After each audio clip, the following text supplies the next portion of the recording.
Welcome back to Goshen Prepping, everybody. I'm glad you're here. I get asked often, how long should we prep for? I mean, when we look at crap hitting the fan, how long will the crap hitting the fan last? There's so many different ways to look at it. I mean, I always tell everybody, by the way, start off with 3 days, then go a week, maybe a month, 6 months, a year, and even a year plus. But I'll be honest with you, if your mindset is not the right way, as far as when you prep for over a year, you're going to be in big trouble. In fact, I find that a lot of people who do prep for over a year are in big trouble. Because understand, World War II, that lasted 7 years. I mean, I'm not saying people had to prep and hunker down for 7 years. Obviously, there was still food and things going on. It's just much more difficult. You can't go by the government websites, obviously, because like the Red Cross and all those places say 3 days. They basically do that, by the way, because they're like, you know what, in your house, have 3 days worth of food. Most people I know who aren't even preppers have 3 days of food lying around, just some cans in their pantry. That's kind of ridiculous. I mean, maybe a good place to start, but going way beyond that. But the reason they're thinking is, by the way, have 3 days of stuff ready. And then us government, us Red Cross, which is corrupt, by the way, we're here to help you and we'll take care of you after that point. And that's simply not true. Because when you look at Katrina, which is a great example of this, it was far more than 3 days. Here's an article from back then. Trapped in the Superdome, refugee becomes a hellhole. A 2-year-old girl slept in urine, crack vials in the restroom, bloodstains on the walls next to vending machines. At the Superdome, there were 16,000 people that settled in, and within just 2 days, everybody, it had degenerated into unspeakable horror. And your first thought may be, well, that's actually people who went to the Superdome to survive. That's not people who literally were able to evacuate the city. And I get that. There's some truth to that statement. But I need you to see a little bit more about this to explain what's happening. There was pee on the floor. They're like animals. One mom said she was given 2 diapers. She had to scrape them off and reuse them. 2 people were raped, including a kid. 3 people died, including one man who jumped to his death, saying he had nothing to live for. Desperation was setting in. The arena didn't have power. The air conditioning failed immediately, and it was a swampy heat that filled the dome. Most were only given 2 9-ounce bottles of water a day and 2 box meals like spaghetti, Thai chicken, or jambalaya. So look at this. This is where we're getting into control. One man tried to escape. He leapt over a barricade and raced toward the streets. We had to chase him down. So it's looking more like the Superdome was not a place of refuge, but quickly turning into a prison. It was patrolled by more than 500 National Guard members, many who have carried machine guns, as sweaty, smelly people pressed against the metal barricades. Sounds like a jail to me, keeping them from leaving, shouting, hey, we need more water, we need more help. So it wasn't simply about surviving. It was about the desperation of mankind. People were put into this Superdome prison, forced to stay in there by National Guard, and make it even, for me, why? If the guy wants to try to run out and disappear, then run out and disappear, do whatever you can. It's not a prison. But anyways, it comes down to this. Desperation of mankind is the key we need to look at. Because understand, most people, I think, in my opinion, shoot for a year when it comes to prepping. When I say a prayer, what are you thinking about prepping? If we're looking at prepping, are you talking about food? What do you shoot for? Water? Possibly even having some gear. I think the whole idea of preparedness in most people's mind is food and water. Wouldn't you agree with that? Food and water. So having the food and water, that was one part of that desperation. But understand this. You need to understand what's causing the scenario in the first place. Obviously, Katrina, hurricane caused the flooding, caused the levees to break. But what could be the cause of the new big problem coming? And that's what we talk about on the channel all the time, isn't it? We could see like maybe an economic collapse, a coronal mass ejection or EMP. We could see the grid going down. Obviously multiple events could be happening, and all those are very realistic, so we want to prepare for this. But again, I'll ask you again, what are you preparing? Mostly food and water. Wouldn't you agree that that's what most people prepare for? That's not the problem. And here's the problem that comes into play.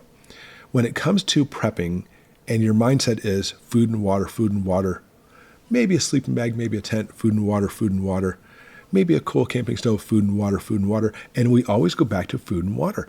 I will tell you, as a host of this prepping channel, I get more questions than anything else about what kind of food to prep. And of course, I talk about that. You should prep food. I'm not saying you shouldn't. But the biggest problem is this. People prep food. I've got a year's worth of food. I have 2 years worth of food. But they don't think about anything else. Think about this. It was simply just less than a week of desperation in New Orleans, less than a week. In reality, a lot of times that we're looking at people, it was just 5 days of desperation. We're looking at trying to stockpile for a year. Mankind's not going to let you get that far. Because you may be ready. You may be in your comfy, cozy house. You're an armchair captain. You have all your food and everything you need. You have gear. You even have enough power in your solar generator to power your PlayStation. And you're going to play video games and just be a happy old clam. That's you in a neighborhood of 100 other people who don't have a solar generator, who have not prepared. They may have only 3 days of food. You're telling me that desperation isn't going to cause them to come pounding on your door? We see historical evidence from the Superdome that's exactly what's going to happen. So prep your food. Sure, have a year or two worth of food. Have more than 2 years worth of food. I encourage you to do that, of course. But it goes well beyond that. You need to have the skills to be able to manage through this. Skills being, that's what this channel is all about: purifying water, having a firearm, preparing and training and drilling for that firearm, and continuously prepare and train for that, because it's not running out of food that's the big problem. Although that's what most people focus on. Running out of food, I'll say it again, is not the big problem. It's fellow mankind. Mankind gets hungry. They haven't stockpiled food. Mankind gets desperate. There is feces on the wall in the Superdome. They're scraping off diapers from babies' butts. Desperation is going to cause people to go into violence.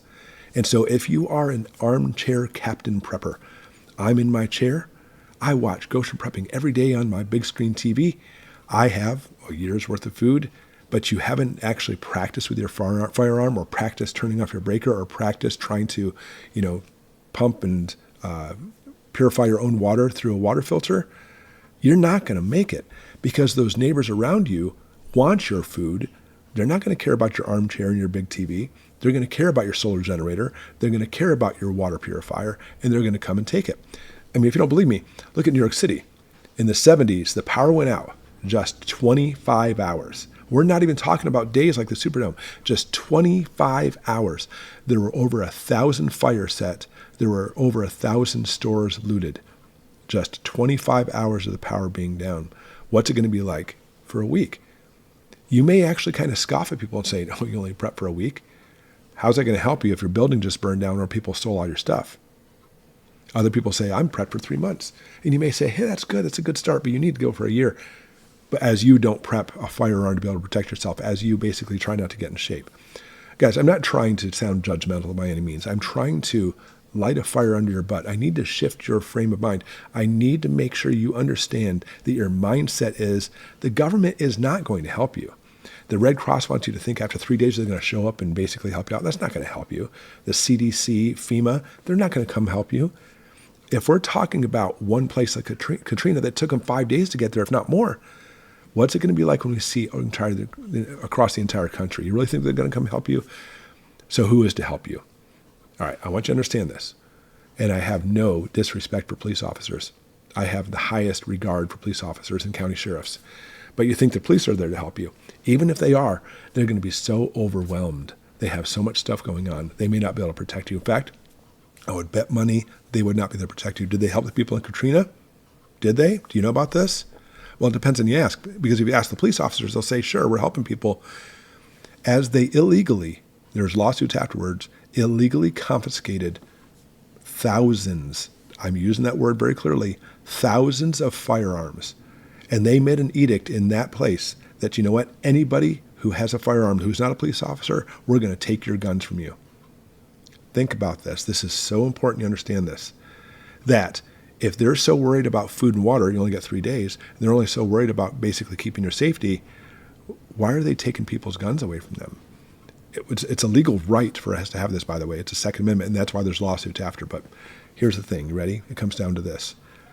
When we talk about crap hitting the fan or some kind of major catastrophe, it may be so bad or so much totalitarian control may take over, there may not be lawsuits afterwards. And when they actually take them this time, there's a really good reason for that. It's estimated that if we see like the grid going down, 90% of people are going to die. Not from a lack of food. It's because of the desperation, because of the lack of food, and people will turn on each other and go after each other. I know this is always a dismal way to look at this, and I always try to stay positive, and I always try to talk with a level head, and I always try to make sure you prep and prep and prep. But I need you to understand, it's not the years worth of food that's going to save your butt. It's you being able to protect yourself and your family from the violence that's going to come from whatever has caused everything to crash. Don't focus just on the food. You need to focus on the people trying to take your food.